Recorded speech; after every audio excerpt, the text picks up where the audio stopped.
जय श्री राधे।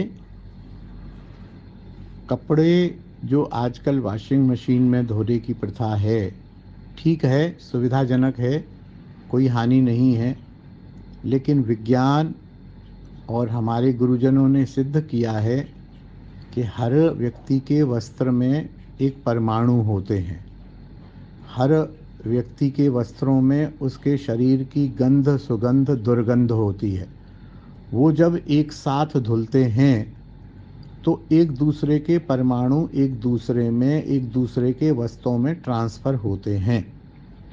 अब निर्भर ये करता है कि 8 कपड़े तो वैष्णव के हैं और एक कपड़ा अवैष्णव का है, तो उस अवैष्णव को लाभ हो जाएगा, क्योंकि 8 कपड़े वैष्णव के परमाणु अवैष्णव में घुस जाएंगे, क्योंकि उसके परमाणु कम हैं। वैष्णव वाले कपड़े 8 हैं। और इसका यदि उल्टा हो, आपके घर वाले अवैष्णव हैं, उन सब के साथ आपके कपड़े धुल रहे हैं, तो वो उस अवैष्णवों के परमाणु तुम्हारे वस्त्र में घुस जाएंगे।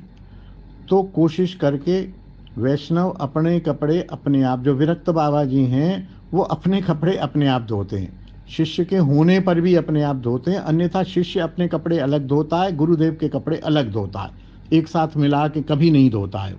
तो वॉशिंग मशीन में अपने कपड़ों का तो ध्यान रखना ही चाहिए, ठाकुर के कपड़े तो बिल्कुल नहीं डालने चाहिए। ठाकुर के कपड़े होते कितने, 1.5 हाथ के कपड़े होते हैं, उनको हाथ से अलग साबुन, अलग उनके लिए व्यवस्था करते हुए अलग से शुद्धि से ठाकुर के कपड़े स्वयं धोने चाहिए। और वॉशिंग मशीन में तो कदापि नहीं धोने चाहिए। या आपकी सामर्थ्य है तो एक अलग वॉशिंग मशीन ठाकुर के लिए छोटी ले लेनी चाहिए। आजकल बाल्टी वाल्टियों में भी वॉशिंग मशीन आ गई हैं, कम पैसे की, ऐड आता रहता है अमेजन वगैरह पर। तो वो एक वॉशिंग मशीन अलग से ठाकुर के लिए रख लें, और वो आप ठाकुर के अलग कपड़े धोएं, ठाकुर के कपड़े अपने साथ ना धोएं। यहाँ तक कि मेरे पास तो एक संत आए, बड़े अच्छे संत थे। तो मैंने उनसे कहा कि कुछ गर्मी थी या क्या था, तो मैंने कहा आप मेरे वॉशरूम में चले जाइए, थोड़ा मुंह धो लीजिए, पैर धो लीजिए, और मैं आपको नया तौलिया दे देता हूँ। बोले, नहीं नहीं नहीं, हम तुम हमारा गुरुजन है, तुम ब्रजवासी है, हम तुम्हारा बाथरूम में जाएगा, मुंह धोएगा, पैर धोएगा, हम तुम्हारा पैर का धोवन हम पान करेगा ना, अपना पैर का तुम्हारा बाथरूम में पैर धोएगा, हम नहीं धोएगा। मैंने कहा बाबा ऐसे कोई बात नहीं है, मैं आपको नया तौलिया देता हूँ। नहीं नहीं, नया तौलिया आप देगा, आपका तौलिया हम उसको तौलिया के रूप में यूज़ करेगा, फिर आप वही तौलिया को धोने के बाद यूज़ करेगा, हमारा परमाणु रह जाएगा। यही यही कुछ नहीं करेगा, हम ठीक बैठा। इतनी इतनी निष्ठा। मेरे मेरे शिक्षा गुरुदेव ने मेरे को मना किया। एक बार मैं गया उनके यहाँ, तो कपड़े प्रेस किए हुए थे, कुर्ता धोती पजामा वगैरह जो भी था।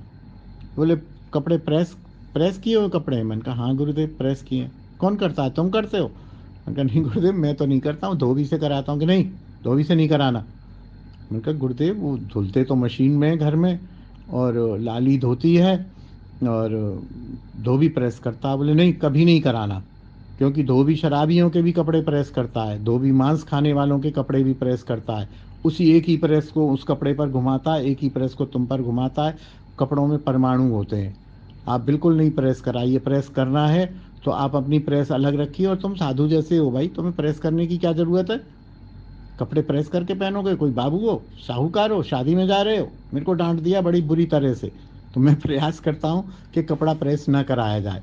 उन्होंने कहा कराना भी है तो अपनी अलग से प्रेस रखो, खुद करो, तुम्हारी प्रेस से तुम्हारा ही कपड़ा प्रेस हो, बस तुम्हारी प्रेस से दूसरे का कपड़ा प्रेस ना हो। उन्होंने मुझे आज्ञा दी, और वो स्वयं बिना प्रेस किए कपड़े जीवन भर पहनते रहे। कभी मैंने जब ध्यान दिया तो उन्होंने कभी कपड़े प्रेस ही नहीं किए। तो सूक्ष्म चिंतन है। परमाणु तो मान गए, अभी कोरोना फैला है, कोई कोरोना का परमाणु न दिखा न दिखाई दिया, मुंह पर सबके वो कपड़े बंध गए। 36 बार हम लोग हाथ धोते थे, एक दूसरे से 2 फुट दूरी पर रहते थे। क्यों रहते थे? परमाणु के कारण। तो ये परमाणु हमारे वस्त्रों में होते हैं, ठाकुर के वस्त्रों में होते हैं। इस विषय में जितना हो सके सावधानी बरतनी चाहिए। और गंदे परमाणु यदि हमारे वस्त्र में आ गए, हमारी सांस में आ गए, इसीलिए कहते हैं सत्संग। शराब नहीं पीते हो तुम, लेकिन शराबी के पास बैठो भी नहीं, क्योंकि उसके अंदर अलग तरह के परमाणु हैं। नास्तिक के साथ बैठो ही न। नास्तिक को देखने पर वस्त्र सहित स्नान करने की आज्ञा है। यदि एक नास्तिक दिख जाए तो उसको वस्त्र सहित स्नान करना चाहिए। तो इस प्रकार के छोटे छोटे नियम हैं, जितना पालन हो जाए आजकल के कलयुग में है तो बहुत कठिन सा, लेकिन जानकारी रहनी चाहिए और जितना अधिक हो इसका पालन करना चाहिए। जय श्री राधे, जय निताई।